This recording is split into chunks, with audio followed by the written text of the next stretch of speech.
Denver 7 Now is sponsored by Ferguson and BAC Appliance Center, the best in bath, kitchen, and lighting for your home. I'm Ann Trujillo with your Denver 7 Now update. And we begin tonight with an issue you won't hear about from Douglas County school leaders. That's despite the fact they stared a student in the face, applauded him for bringing serious medical concerns to light, and then apparently decided not to talk about it again. Denver 7's Liz Gilardi has the story. Hello, Douglas County School District's leaders. Speaking from the heart. At times, Ben Juan struggles to find the right words. People with epilepsy have been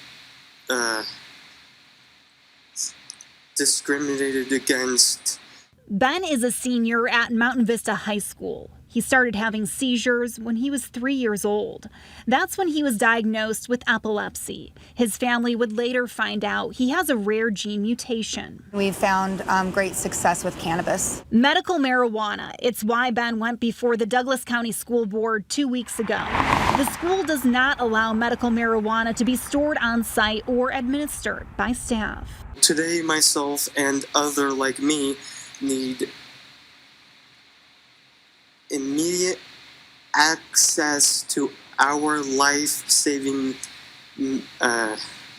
medical cannabis. A state law called Jack's Law allows medical marijuana in schools, and it says parents can give it to their children at school.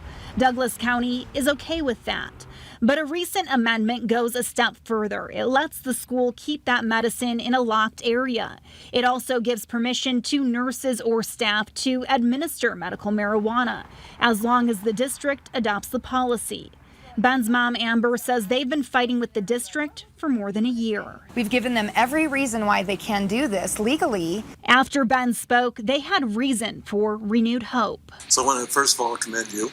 A promise made by the board. Next agenda, we will review JLCD-B because of you, okay?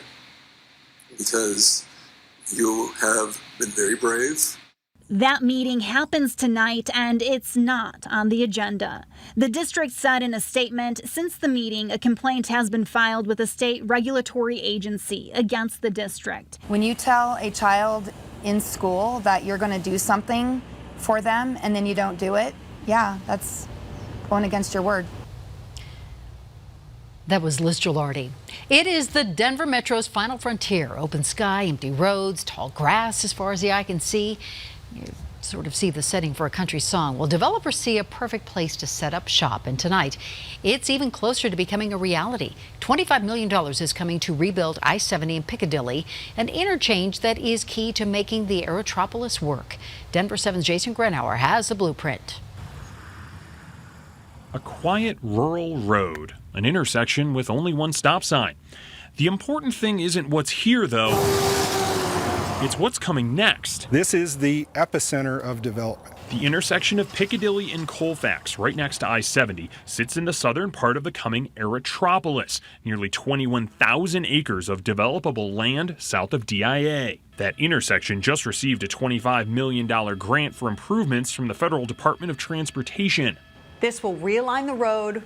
We're going to construct a new bridge over I-70. Adding in new on and off ramps and connecting the road to the thousands of homes and dozens of businesses expected to be built there. This is going to be a traffic alleviator, and it's going to complement the growth that we see in the area. A way for residents of the coming Aurora Highlands neighborhood to drive south and get on I-70 to head downtown or to the mountains instead of clogging up Pena Boulevard. We want to improve those before we get swamped and we get all the complaints of, well, I only have one access, I only have one exit. An example of infrastructure before development.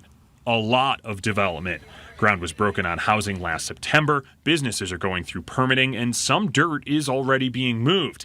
And more exits are expected on I-70 and E-470 to deal with the traffic that comes with a development that could rival the Denver Tech Center. It's just a piece of the puzzle, and we're trying to put those pieces in strategically as to the need that we see developing first. In Adams County, I'm Jason Grenauer, Denver 7.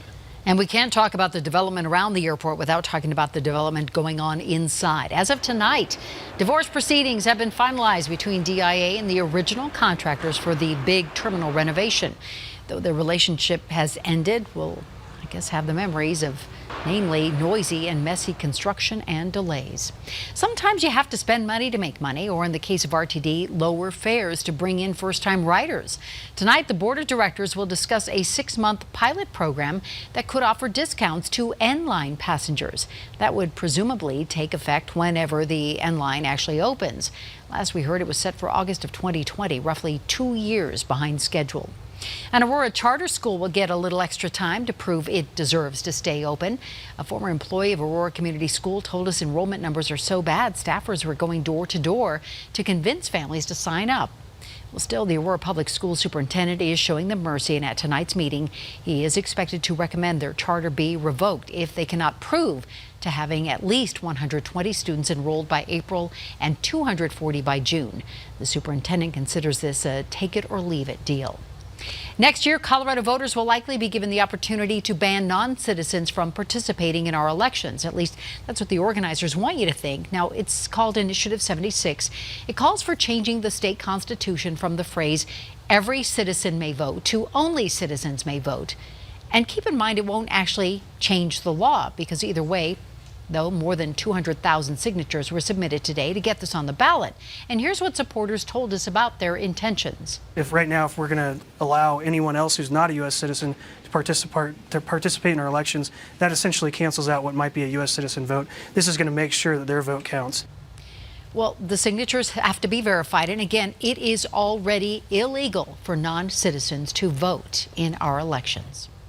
Thanks for watching this Denver 7 Now update. Make sure to download the Denver 7 app for your smartphone to get breaking news and alerts around the clock. I'm Ann Trujillo.